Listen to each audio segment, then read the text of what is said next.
Assalamualaikum warahmatullahi wabarakatuh. Perkenalkan, saya Ahmad Taufik Rapli dengan nomor NPM 2470061111106, jurusan Informatika Fakultas Teknik Universitas Siliwangi. Kali ini saya akan menjelaskan sedikit tentang Bayesian interface dengan studi kasus tes kehamilan, materi pembelajaran, probabilitas, dan statistika. Nah, apa sih teorema Bayes itu? Teorema Bayes intinya adalah teori untuk memperbarui probabilitas suatu kejadian berdasarkan informasi terbaru. Rumusnya adalah probabilitas hipotesis jika diberikan fakta sama dengan probabilitas fakta jika hipotesis itu benar, dikali peluang hipotesis, dibagi peluang fakta.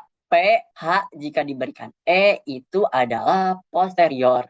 Lalu jika diberikan H benar, itu adalah likelihood. Lalu PH adalah prior. Nah, langsung saja kita masuk ke contoh soalnya. Studi kasus tes kehamilan dengan data awal asumsi kasus prevalensi kehamilan sebesar 5%, sensitivitas tes 98%, spesifisitas tes 97%.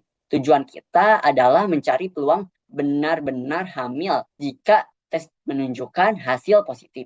Nah, ada beberapa istilah dalam evaluasi tes, yaitu true positif, false negatif, dan true negatif. Nah, kita rubah dulu rumusnya menjadi seperti ini agar mudah dipahami. Jadi, probabilitas orang tersebut hamil jika tesnya adalah positif sama dengan peluang tesnya positif benar orang tersebut hamil dikali peluang hamil dibagi peluang tesnya positif. Kita bisa uraikan peluang tesnya positif menjadi peluang tes positif jika orang tersebut benar hamil dikali peluang hamil ditambah peluang tes positif jika orang tersebut tidak hamil dikali peluang orang tersebut tidak hamil. Peluang positif jika orang tersebut benar hamil itu seperti yang tadi kita jelaskan itu adalah likelihood.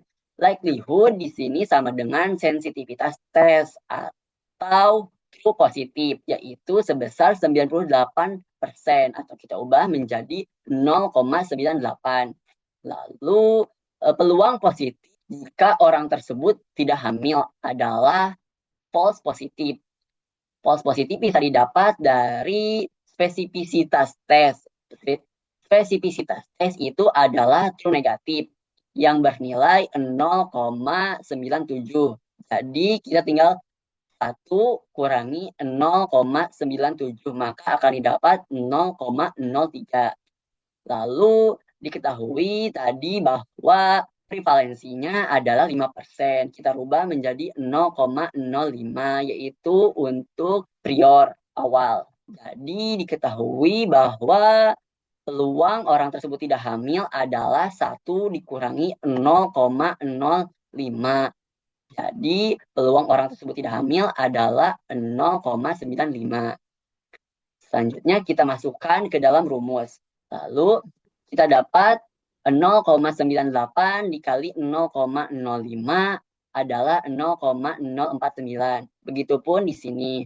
Lalu untuk 0,03 dikali 0,95 didapatkan hasil 0,0285. Lalu kita jumlahkan, didapatkan hasil 0,049 dibagi 0,0775.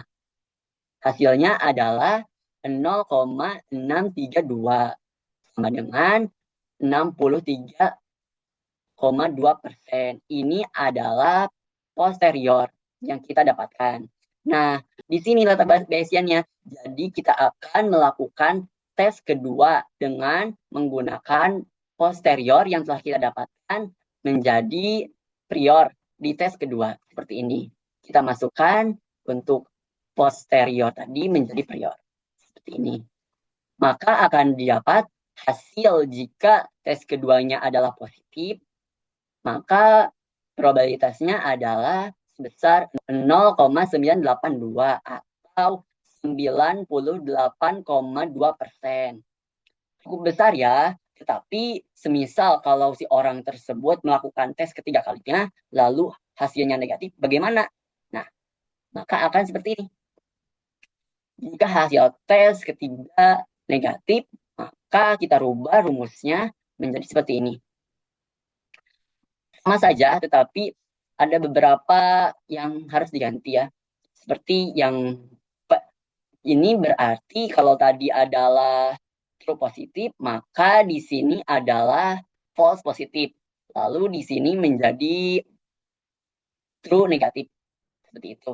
Jadi kita masukkan saja. Maka hasil akhirnya adalah probabilitas orang tersebut hamil jika hasil tes ketiganya adalah negatif adalah sebesar 0,502 atau sebesar 50,2%. Seperti itu. Jadi dapat kita simpulkan tes kehamilan tidak 100% akurat. Hasil positif perlu dianalisis probabilitasnya. Teorema Bayesian menunjukkan pentingnya prevalensi dan tingkat error test. Bayesian interface membantu pengambilan keputusan berbasis data terbaru. Seperti itu.